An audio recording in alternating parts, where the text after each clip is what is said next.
টুসি, আজকে কিন্তু মুড়ি বানানোটা খুব সুন্দর হয়েছে। হবেই তো, কারণ আমি আমার বাবুর জন্য স্পেশালি মুড়ি মাখা বানিয়ে নিয়েছি। কিন্তু একটা বিষয় নিয়ে মনটা খুব খারাপ হয়ে যাচ্ছে। কোন বিষয়? ওই যে বদরুল ভাই, তাকে নাকি বিয়ে করতে আমরা অনুপ্রাণিত করছি। বলো তো, আমাদেরকে এখন কি বিপদে ফেললো? এখন যদি সবাই বলে যে আমরা তাকে বিয়ে করিয়েছি, তাহলে কি বিপদ না? বাড়িওয়ালা যদি আমাদেরকে বলে যে এই বাসা ছেড়ে দিতে হবে, তাহলে আমরা কোথায় যাব? আশ্চর্য ব্যাপার, ওনারা বিয়ে করছে সেটা তাদের ব্যাপার, আমাদেরকে কেন বাড়ি ছেড়ে দিতে বলবে? আমরা কি করেছি? আরে বাবা, আমরা তো কিছু করিনি। মকবুল কি বললো শোনো নাই? আমরা নাকি তাকে বিয়ে করতে অনুপ্রাণিত করছি। আমরা যদি তাকে বিয়ে করতে ইন্সপায়ার করতাম, তাহলে তো ওই যে তানিয়া আপা আছে না, তানিয়া আপার হাজবেন্ডই সবার আগে বিয়ে করতো, কারণ ওনার মধ্যে যথেষ্ট হ্যাংলামি আছে। সেইটাই। কিন্তু তুমি তো এই কথা আমাকে আগে বলোনি। না, বলার মতো তেমন কিছু না, জাস্ট লেম। আমি তো বদরুল সাহেবরে একজন বুদ্ধিমান মানুষ মনে করছিলাম, কিন্তু সে যে এইরকম একটা গাধার মতো কাজ করবে কে জানতো?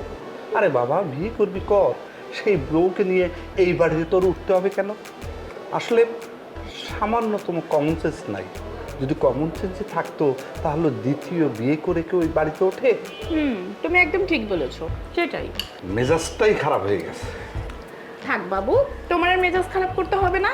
আমরা এমনিতেই এর থেকে অনেক বড় বড় সমালোচনা পার করে এসেছি, তো এইসব না আমাদের কাছে কোনো ব্যাপার না, জাস্ট ছেড়ে দাও। ঠিক বলেছ। শোনো, তুমি আর কখনো ওই বদরুল সাহেবের ফ্ল্যাটে যাবে না, ঠিক আছে? দেখ, তুমি যে কি বলো না, আমাকে কি তোমার পাড়া বেড়ানি মনে হয়? এসব না করার কোনো টাইমই আমার কাছে নেই। আমি এমনিতেই অনেক বেশি এক্সাইটেড, কারণ আগামীকাল আমার প্লট রেজিস্ট্রি হচ্ছে। তো আমি তো এটা নিয়ে এখন মানে স্বর্গে ভাসছি। এসব নিয়ে নাক গলানোর টাইমই নেই আমার কাছে। Thank you. কি ব্যাপার ঘটক ভাই, চলে যাইতেছেন নাকি? হ্যাঁ, চলেই তো যাচ্ছি। কিন্তু মকবুল মিয়া, আমি তো একটা মহা বিপদে পড়ে গেলাম। কি হয়েছে? আরে, আমি একদিন তানিয়া ম্যাডামরে বলছিলাম যে বদরুল সাহেবের দ্বিতীয় বিয়ের বুদ্ধি আমি দিছিলাম। এই কথা শুনে তো সে তেলে বেগুনে খেপে আমার উপরে একাকার হয়ে গেছে। সর্বনাশ! আপনি সত্যি সত্যি দ্বিতীয় বিয়ের কথা কইছিলেন নাকি? কথায় কথায় একদিন বলছিলাম, কিন্তু বদরুল সাহেব আমার কথায় তো বিয়ে করে নাই। এমনকি বদরুল সাহেবকে আমি কোনো মেয়েও দেখাইনি। ও, বুঝতে পারছি বড় আপা কিসের জন্য রাগ করছে। আপনি যদি আমাকে বড় দুলাভাইরে ওই একই অফার দেন সেই জন্যে। তুমিই বলো, তার জামাই দ্বিতীয় বিয়ে করার জন্য কি ফির? আমি তো শুনছি এক বউ নিয়েই সে হিমশিম খাইতেছে। হ্যাঁ, ঘটক ভাই, আপনি আমাকে দুলাভাইরে চেনেন না।